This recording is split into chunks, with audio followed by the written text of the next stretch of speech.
Tell me what I'm drinking. All right, so we got 4 here. We typically have 12 beers on tap. So we got our Belgian Saison. We have our Goemans Gold, it's a honey lemon ginger braggot ale. We have our Dirk, which is a Scotch ale, and then we have our Mexicali lager. Nice. Part of the reason I picked these 4 is, one of the things that we really like to do in-house is have at least 3 different strains of yeast. So we have our Belgian yeast right there. It's our Le Chouffe strain. There's our California yeast strain. There's our Scotch ale yeast strain, and then this is a Mexican lager strain. So we actually have 4 different strains of yeast on this one flight of beers. There's an old saying that brewers make wort and yeast makes beer. So it's one of the reasons we like to have a lot of different strains of yeast. It makes the beers very, very different. You have 3 beers that are very similar in color. By no means will they taste the same. Yeah, cool. And should I taste in that order? Saison first? Sure.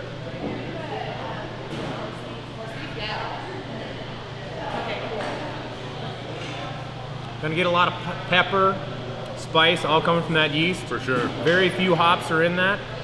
We use a lot of oats in that, which give it a real neat smoothness for a light beer.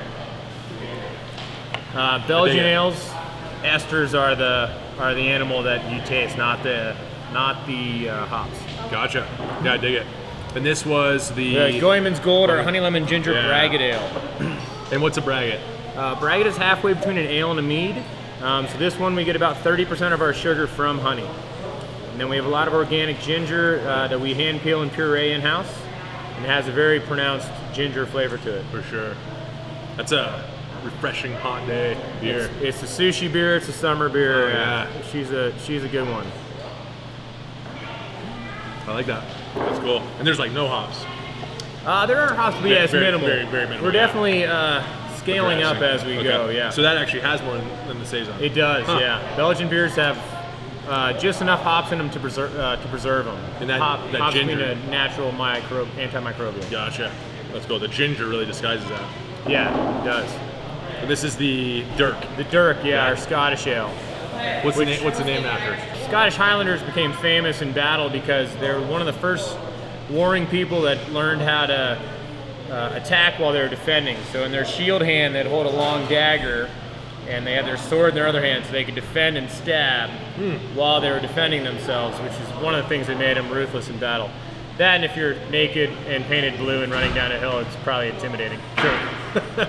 Perfect. Nice. Cool. And this is, what strain of yeast did you say this is? So it's actually a Scottish strain of yeast. So it's, legitimate Scotch ale. And we actually won gold in Helena at a beer competition with that this past winter. Wow. It's super smooth. Yeah, smooth, really rich. Scottish ale really is its own special little animal.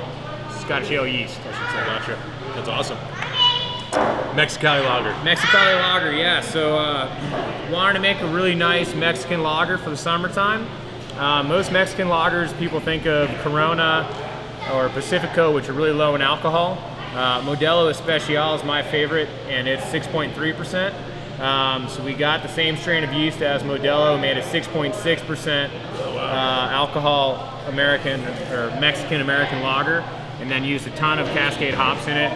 Hence the Mexicali Cascade hops getting famous in Chico, California with Sierra Nevada. For sure.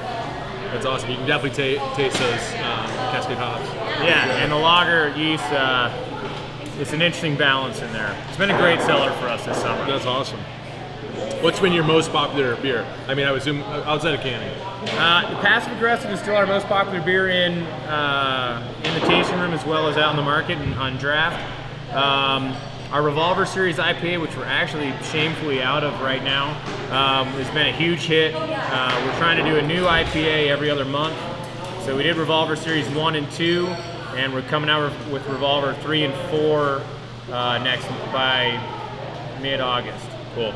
So each one's a completely different IPA, and we're just numbering them numerically throughout the year. Awesome. We'll do 1 through 6 this year, and then 1 through 6 next year. Okay. What's been your favorite beer so far? I mean, you've had quite a few. I love, that's one of the things I love is your guys' adventure-seeking selves. I think the stout is one I probably worked on more than anything else. I'm really a big fan of our stout. I don't drink a lot of it in the summertime. I'd say that and the passive aggressive. I mean, the passive aggressive was a beer I stayed up many nights thinking about, and the fact that it became our flagship beer is I don't know, just amazing for me. That's awesome. That's very cool. And what are you drinking now? I'm actually drinking the Horse Thief right now, which is one of my go-to beers. We wanted to make a pretty sessionable IPA, so you could have a couple beers if you were in the brew house and still get your job done. So it's 5.6% alcohol, unlike a lot of IPAs that are 7%. And Simcoe, Cascade, Willamette, and Magnum hops in it, and it's just a nice, easy balance, citrusy with a nice little earthy background, sessionable IPA. Cool. Did I hear something about pineapple with Horse Thief, or is that a revolver beer? We do actually, yeah. Right now we have pineapple infused Horse Thief on one of our drafts. Kind of forgot that we had that, to be honest. Probably would have poured myself one. Really cool summer beer, a little cloudy from the pineapple, but really neat, citrusy, refreshing. Balance is really good with that beer. Awesome. Yeah. I think that's what I'm going to have. I'm enjoying all these, but I think I'm going to have a pineapple Horse Thief. Pineapple Thief, yeah. Yeah, sounds awesome.